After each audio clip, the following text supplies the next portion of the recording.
नमस्कार दोस्तों, कैसे हैं आप लोग। मेरा नाम सौरभ कुमार है और मैं आप लोग को यहाँ पर रुक्मिणी प्रकाशन का किताब द प्लेटफॉर्म से जो है वस्तुनिष्ठ समान ज्ञान ऑब्जेक्टिव किताब पढ़ा हूं, जो कि आपका जनरल साइंस का किताब है। ठीक है, और इसमें आपका टोटल 101 सेट दिया गया, तो हम लोग सेट बाय सेट प्रैक्टिस कर रहे हैं। ठीक है, तो इसमें आपका फिजिक्स, केमिस्ट्री, बायोलॉजी का मिक्स क्वेश्चन दिया गया और टोटल इसमें आपका 25 क्वेश्चन होंगे। ठीक है, एमसीक्यू पैटर्न में। तो आज का हमारा सेट प्रैक्टिस नंबर है 9। ठीक है, और इसमें हम लोग जो है आपका ओनली क्वेश्चन आंसर कर रहे हैं। ठीक है, विदाउट एक्सप्लेनेशन। इसमें हम कोई भी एक्सप्लेनेशन व्याख्या नहीं कर रहे हैं। ये वीडियो आपका जो है रिवीजन पर्पज से वीडियो बन रहा है और इसको कंप्लीट करने के बाद आपका फिर से आपका जो है सेट 1 से स्टार्ट होगा, जिसमें आपका एक्सप्लेनेशन भी होगा, वो आपका अलग प्लेलिस्ट पे मिलेगा। ठीक है, तो इस प्लेलिस्ट में, इस प्लेलिस्ट में आपको सिर्फ और सिर्फ ओनली क्वेश्चन आंसर मिलेगा 101 क्वेश्चन, 101 सेट का। ठीक है, तो आज का हमारा सेट नंबर 9 है, टेस्ट सीरीज नंबर 9। ठीक है, पहला क्वेश्चन है सल्फर अणु ए सेट में सल्फर की ऑक्सीकरण संख्या एवं संयोजकता है। तो 1 करेक्ट आंसर है। ऑप्शन नंबर है 0 एवं 2, 1 0 और 2 है। तो सल्फर अणु ए सेट में सल्फर की ऑक्सीकरण संख्या है, संख्या एवं संयोजकता 0 और 2 है। क्वेश्चन नंबर 2 है एक व्यक्ति 100 सेंटीमीटर से निकट की वस्तुओं में नहीं देखा जा सकता। लेंस की फोकस दूरी क्या है जिसकी आवश्यकता उसे 25 सेंटीमीटर पर रखी वस्तु को साफ साफ देखने के लिए होगी। तो 2 का ऑप्शन नंबर सी 33.33 सेंटीमीटर। ठीक है, तो एक व्यक्ति 100 सेंटीमीटर से निकट की वस्तुओं को नहीं देख सकता है। लेंस की फोकस दूरी क्या है जिसकी आवश्यकता उसे 25 सेंटीमीटर पर रखी वस्तु को साफ साफ देखने के लिए होगी। तो 33.33 सेंटीमीटर। तो जो 3 है कणों की द्वैत प्रकृति किसके द्वारा प्रस्तावित की गई है। तो 3 का ऑप्शन से डी ब्रोगली के द्वारा। तो कणों की द्वैत प्रकृति किसके द्वारा प्रस्तावित की गई है। तो डी ब्रोगली के द्वारा। जो 4 है आवर्त सारणी। आवर्त सारणी में परमाणु क्रमांक 16 वाले तत्व को किस समूह में रखा जाएगा। तो ऑप्शन नंबर डी सिस्टम में। तो आवर्त सारणी में परमाणु क्रमांक 16 वाले तत्व को किस समूह में रखा जाएगा। तो सिस्टम में। 5 है प्रकाश तंतु ऑप्टिकल फाइबर जिस सिद्धांत पर कार्य करता हुआ है। तो 5 का ऑप्शन नंबर है पूर्ण आंतरिक परावर्तन। तो प्रकाश तंतु ऑप्टिकल फाइबर जिस सिद्धांत पर कार्य करता है वह आपका पूर्ण आंतरिक प्रवर्तन है।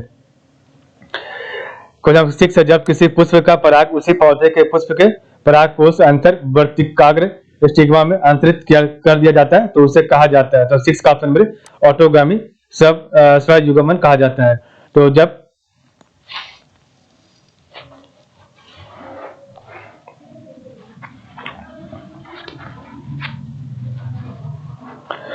किसी पुष्प का पराग उसी पौधे के पुष्प के परागकोश एंथर वर्तिकाग्र स्टिग्मा में अंतरित कर जाता है तो उसे कहा जाता है ऑटोगामी स्वयुग्मन कहा जाता है। क्वेश्चन नंबर 7 है फेराड मात्रक है। तो फेराड किसकी मात्रक है। ऑप्शन नंबर 7 का बी धारिता का मात्रक है। तो फेराड आपका धारिता का मात्रक है। क्वेश्चन नंबर 8 है 6C14 के एक परमाणु में मूलभूत कणों की कुल संख्या कितनी है। तो 8 का ऑप्शन नंबर डी 20 है। ठीक है, तो 14C6 के एक परमाणु में मूलभूत कणों की संख्या 20 है।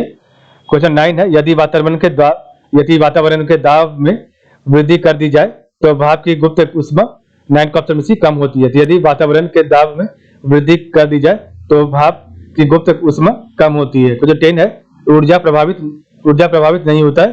तो 10 का ऑप्शन सी अप्रगामी तरंगों द्वारा। तो ऊर्जा प्रभावित नहीं होता है अप्रगामी तरंगों द्वारा। क्वेश्चन 11 है उत्तल लेंस की फोकस दूरी अधिकतम है। तो उत्तल लेंस की फोकस दूरी अधिकतम है। ऑप्शन नंबर डी लाल प्रकाश के लिए।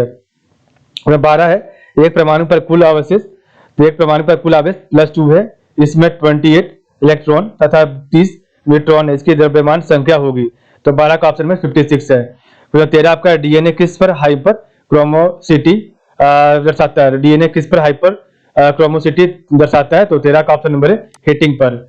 14 राइबोसोम की संरचना है। तो राइबोसोम की संरचना क्या है। तो ऑप्शन में भी आरएनए और प्रोटीन है। तो राइबोसोम की आरएनए और प्रोटीन है। ठीक है, क्वेश्चन 15 है वैसोप्रेसिन। तो वैसोप्रेसिन संबंधित है। तो 15 का राइट आंसर ऑप्शन नंबर मूत्र के सांद्रण से। तो वैसोप्रेसिन संबंधित है मूत्र के सांद्रण में। ठीक है, क्वेश्चन 16 है निम्न में से कौन सा प्लेनेटरी बॉडीज के लिए केल्पर के नियमों में से एक नहीं है। तो निम्न में से कौन सा प्लेनेटरी बॉडीज के लिए केल्पर के नियमों में से एक नहीं है। तो 16 का ऑप्शन नंबर डी कक्षीय ऑर्बिटल अवधि ग्रह के द्रव्यमान पर निर्भर होती है। आपका जो है नहीं, आपका एक नहीं है, ठीक है, प्लेनेटरी बॉडीज के केल्पर के नियमों से, ठीक है, और बाकी सब आपका सही है। तो एक है, एक ग्रह का ग्रह पर दो केंद्र बिंदुओं में से एक पर सूर्य के साथ एक अंडाकार होता है, और एक ग्रह और सूर्य को जोड़ने वाली एक रेखा खंड समय के बराबर अंतराल के तरह बाहर बराबर क्षेत्रफल बनाता है। और एक ग्रह की कक्षीय अवधि का वेग वर्ग अपने ग्रह पथ की अर्ध प्रमुख दूरी के घन के अनुपातिक होती है, और कक्षीय ऑर्बिटल अवधि ग्रह के द्रव्यमान पर निर्भर होता है, गलत है। और 17 है, नाइट्रस ऑक्साइड गैस का उत्सर्जन किस उद्योग से होता है? तो नाइट्रस ऑक्साइड गैस का उत्सर्जन ऑप्शन नंबर नाइलॉन से होता है। 18 वाट प्रतिरोध का कोई विद्युत हीटर विद्युत मेंस से 2 घंटे तक 15 एम्पीयर विद्युत धारा लेता है। हीटर में उत्पन्न ऊष्मा की दर है। तो 8 वाट प्रतिरोध का कोई विद्युत हीटर विद्युत मेंस से 2 घंटे तक 15 एम्पीयर विद्युत धारा लेता है। हीटर में उत्पन्न ऊष्मा की दर कितनी? ऑप्शन नंबर सी 1800 जूल पर सेकंड है। क्वेश्चन नंबर 19 है, लौ अयस्क। तो लौ अयस्क का सांद्रण किस विधि द्वारा किया जाता है? तो 19 का ऑप्शन नंबर डी चुंबकीय उपचार विधि द्वारा। तो लौ अयस्क का सांद्रण किस विधि द्वारा किया था? तो चुंबकीय उपचार विधि द्वारा। 20 है, समुद्री घास निम्नलिखित तत्व का मुख्य तथा महत्वपूर्ण स्रोत है। समुद्री घास निम्नलिखित तत्व का मुख्य तथा महत्वपूर्ण स्रोत है। ऑप्शन नंबर ए आयोडीन का। 21 है, निम्नलिखित में से कौन सा आयन कार्बन परमाणु के समय इलेक्ट्रॉनिक है? तो 21 का ऑप्शन नंबर डी N+, ठीक है। तो निम्नलिखित में से कौन सा आयन कार्बन परमाणु के समय इलेक्ट्रॉनिक है? तो N+ का। 22 है, बायोचिप में क्या होता है? तो बायोचिप में option number D RNA, DNA तथा प्रोटीन होता है। तो बायोचिप में आपका जो है RNA, DNA और जो प्रोटीन होता है। 23 है, इंद्र है। इंद्र आपका क्या है? तो ऑप्शन नंबर सी रडार है। इंद्र आपका रडार है, ठीक है। निम्नलिखित में से कौन सा ग्लोबल पोजिशनिंग सिस्टम के संबंध में सत्य नहीं है? तो 24 का ऑप्शन नंबर डी, यह चक्रवात की भविष्यवाणी कर सकता है। तो निम्नलिखित में से कौन सा ग्लोबल पोजिशनिंग सिस्टम का संबंध सत्य नहीं? तो यह चक्रवात की भविष्यवाणी कर सकता है, गलत है।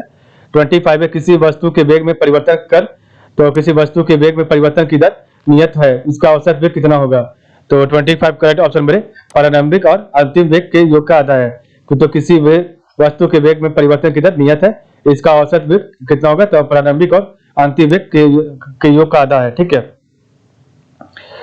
तो इस प्रकार में पढ़ा आज का आपका सेट नंबर 9 कंप्लीट कर लिया। कल हम आपका टेस्ट सीरीज नंबर 10 करेंगे। तो आज के बस इतना ही। आप लोग का बहुत बहुत धन्यवाद।